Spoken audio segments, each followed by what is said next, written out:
Hello. Good evening.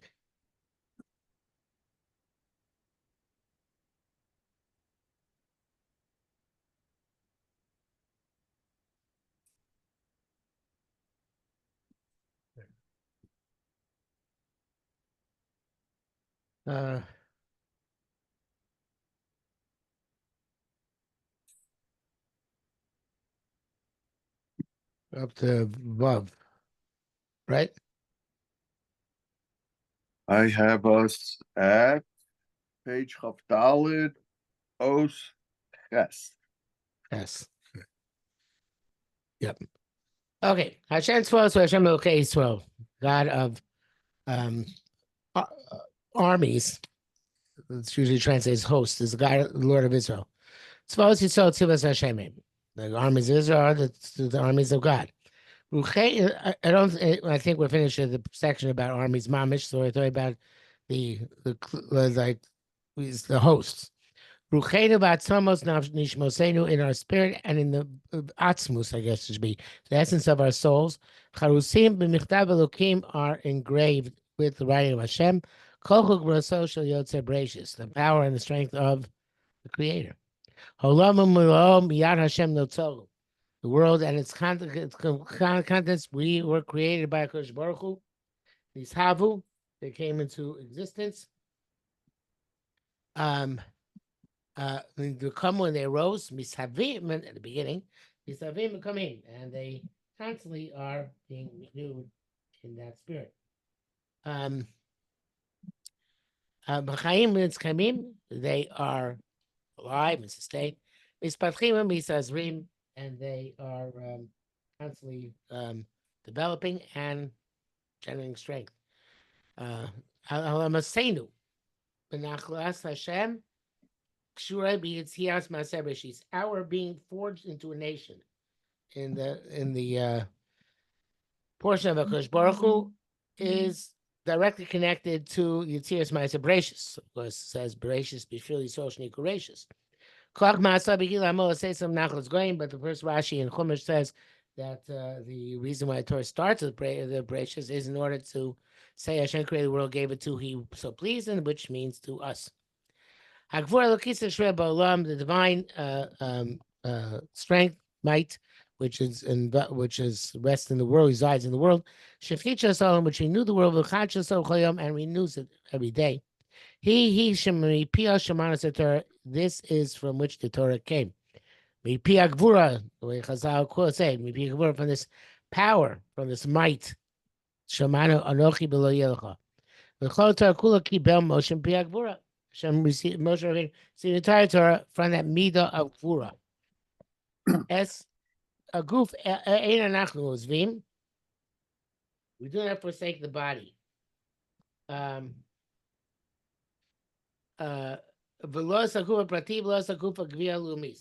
Not the specific body, nor the national body. Interesting language. I'm not sure what he means by.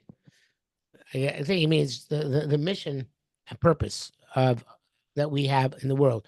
In other words, we're not like a nation which believes in being a hermit, either being a hermit as an individual or being a hermit as a nation. We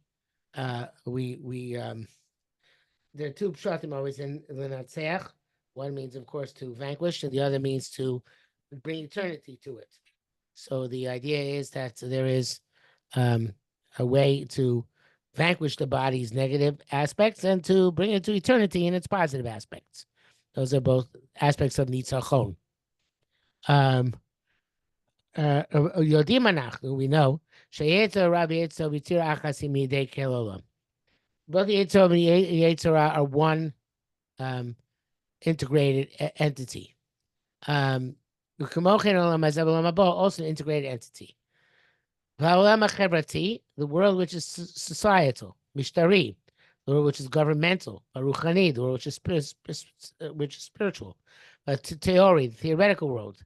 The musari, the ethical world, the ideal world, and the real world, which all seem to be very different aspects, are called in the final analysis chativa achasi. It's all one unit. All of it goes up in the levels of Kedusha, and is subservient to will on high. Everything is God made a statement, and his will was done.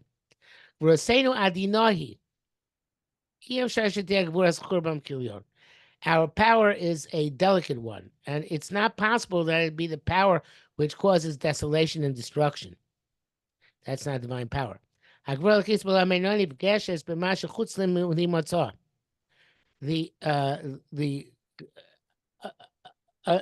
warrior or human might, by definition, deals with what's outside of it. It deals with things which clash with it. Deals with things which contradict it. By definition, the Gevurah of HaKadosh Baruch Hu cannot clash with anything. There's nothing outside of it. Nothing not subservient and independent of it. So what kind of Gevurah is it? That's what Kook. It's got to be a different type of Gevurah. It's not the Gevurah of might and power. It is a delicate and subtle type of Gevurah. There's nothing outside its governance. So this Gevurah, fascinating idea. The Gevurah is really a Gevurah of Rachamim. It's a mighty form of mercy. The existence or the bringing into existence of opposites. I don't think that's I think that's what it means. Expands the boundaries of reality. In other words, what's the contradictions? For example, good discerns evil. And evil deepens good.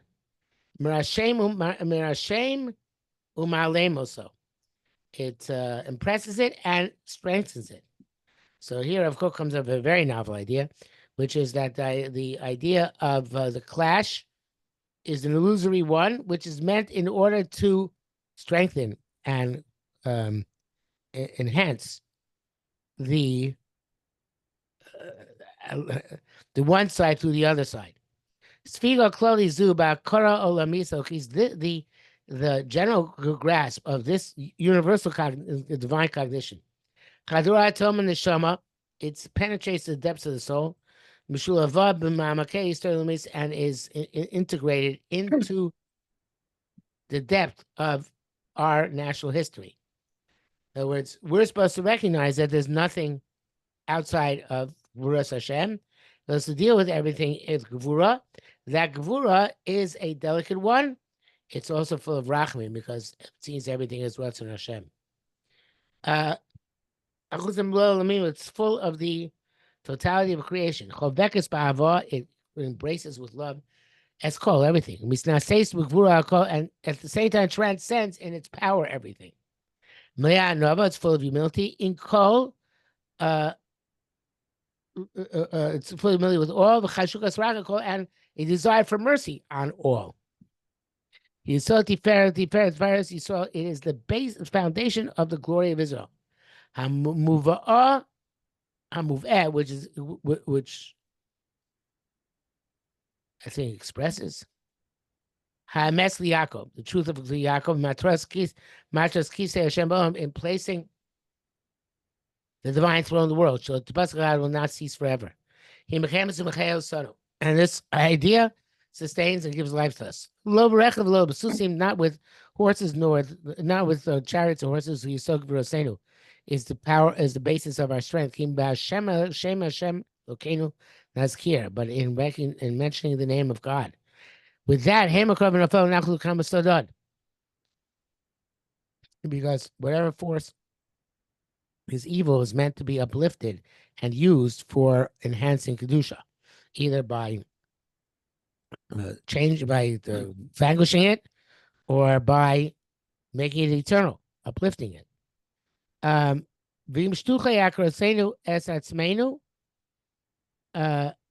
If our recognition of ourselves is flat, then the world's cognition of our value is also flat. There's going to be a deficit in how the nations understand our yearning. And the divine drivenness, that which propels us in our souls.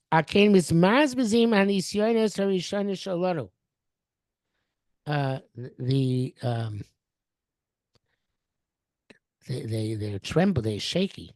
The first temptations we have. The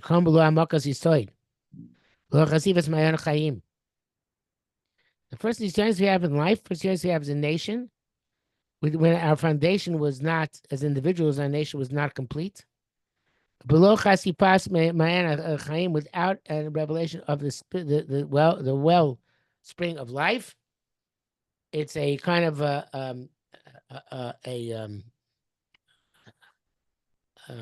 rottenness.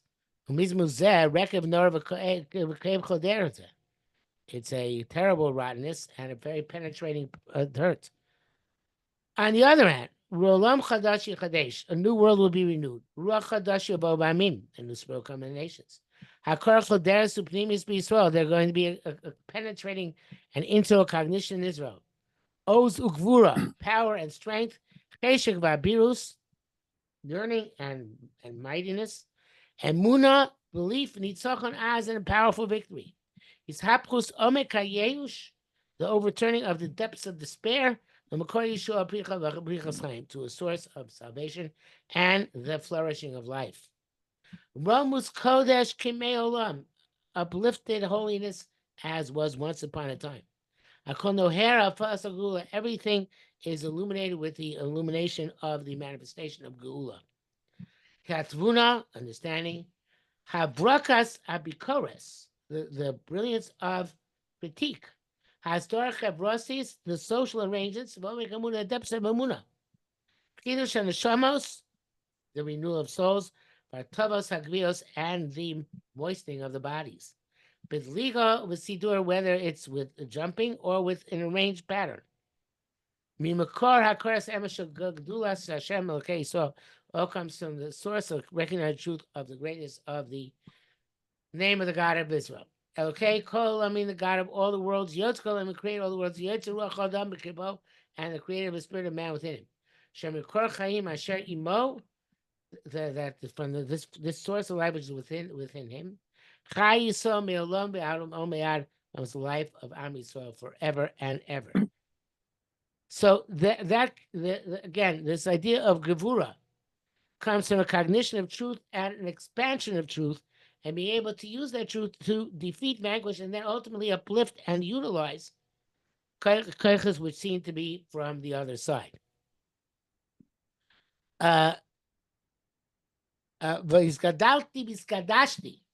Shem says, I'll become greater and holier.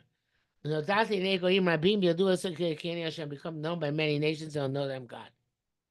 This is all so to the end of the piece. Was all the promise of the end of days. You spread to burst out to right and to left, Zarek, Koim, Birosh, and your children will inherit nations, Barin the Shavas Shiva, and settle desolate cities. Do not be afraid, because you'll not be embarrassed. Do not be embarrassed, don't be ashamed. Because you won't be it's another term for shame. Because the embarrassment of youth you'll forget. And the degradation of your widowhood, will not be remembered.